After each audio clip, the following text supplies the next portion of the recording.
Presiden Jokowi turun tangan soal pemecatan Irjen Pol Verdi Sambo dan memvonis hukuman mati untuk Verdi Sambo dan Putri Chandrawati. Irjen Pol Verdi Sambo telah menjalani sidang etik atas sejumlah kasus yang menimpanya. Seperti diketahui, Verdi Sambo baru saja disanksi pemberhentian tidak dengan hormat dalam sidang etik atas kasus tewasnya Brigadir J. Meskipun begitu, nyatanya proses pemecatan Irjen Verdi Sambo ternyata tak sembarangan karena yang bersangkutan adalah perwira tinggi Polri. Demikian diungkapkan oleh Kandiv Humas Polri Irjen Dedi Prasetyo pada Jumat 26 Agustus 2022. Namun sebelum lanjut, bantu support kami dengan cara subscribe dan aktifkan lonceng notifikasinya agar kalian mendapatkan notifikasi dari video-video terupdate kami. Oke, jika sudah, mari kita lanjut ke pembahasan. Pemecatan secara tidak hormat itu tentu sangat memukulnya hingga dia mengajukan banding. Menurut Dedi, putusan Komite Kode Etik Polri tersebut, Verdi Sambo akan diberhentikan sebagai anggota Korps Bayangkara langsung oleh Presiden RI Joko Widodo. Betul, karena yang bersangkutan pati, kata Dedi. Dedi menyatakan hal itu didasari karena dalam pangkat seorang pati Polri didasarkan oleh keputusan Presiden nomor 7 tahun 2002 pasal 29 tentang organisasi dan tata kerja kepolisian negara Republik Indonesia. Oleh karenanya, dalam pemberhentian seorang pati yang diangkat berdasarkan Kepres harus juga diberhentikan oleh Presiden. Bagi pati yang di PTDH sesuai Kepres, Presiden yang mengangkat dan memberhentikan pati tersebut, tukasnya. Sebelum Verdi Sambo telah selesai melaksanakan sidang kode etik buntut kasus Brigadir Nofriansah Huta Barat alias Brigadir J Jumat 25 Agustus 2022 kemarin. Hasilnya Polri resmi melakukan pemberhentian secara tidak hormat terhadap Verdi Sambo, memberikan sanksi pemberhentian tidak dengan hormat atau PTDH sebagai anggota Polri. Kata Kabain Telkam Polri, Komjen Ahmad Doviri sebagai pimpinan sidang.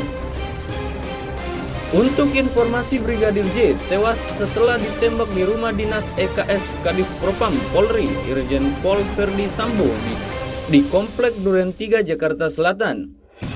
Berdasarkan laporan Tempo, sumber yang dirahasiakan identitasnya menyatakan pakaian dan sepatu itu berlumuran darah yang diduga milik Yosua. Pakaian tersebut tak sempat dibakar oleh Sambo, sebut sumber majalah Tempo, yang secara khusus melakukan peliputan dalam terkait kasus pembunuhan Brigadir J. Irjen Dedi Prasetyo membenarkan kabar penyitaan sepatu dan pakaian Verdi tersebut oleh tim sus. Akan tetapi dia tak menyebut bahwa sepatu dan pakaian itu bersimbah darah bukan milik Brigadir J tapi milik FS, sebut Dedi. Namun tim sus disebut tak menemukan sarung tangan hitam yang dikenakan Verdi saat menembak Yosua. Sarung tangan itu telah dibuang Verdi. Dibuang di jalan, sebut Wakapolri Komisaris Jenderal Gatot Edi Pramono kepada wartawan majalah Tempo. Tim sus Polri sempat menggeledah kediaman Verdi di Magelang, Jawa Tengah pada Senin kemarin 15 Agustus 2022. Penggeledahan tersebut terkait dengan cerita soal latar belakang pembunuhan Yosua. Sementara itu, berkas kasus pembunuhan Brigadir J dan tersangka Irjen Verdi Sambo (DKK) telah dilimpahkan ke Kejaksaan Agung. Namun hingga kini Polri belum membuka barang bukti terkait kasus penembakan Brigadir J itu ke publik. Buktikan untuk pembuktian di persidangan, langkahnya kan pro justitia, kata Kabareskrim Polri Komjen Agus Andrianto kepada wartawan Sabtu 20 Agustus 2022. Agus mengatakan jaksa akan meneliti alat bukti terkait kasus pembunuhan Brigadir J. Jaksa, sambung Agus, juga akan mendalami kesesuaian keterangan yang disampaikan para saksi dan tersangka. Menurut Agus, pasal yang dikenakan oleh Verdi Sambo dan Putri Chandrawati adalah pasal 340 dan ancaman maksimal hukuman mati, penjara seumur hidup dan selama-lamanya 20 tahun. Bagaimana pendapat kalian? Usut tuntas kasus ini. Kami dari tim yang bertugas pamit undur diri.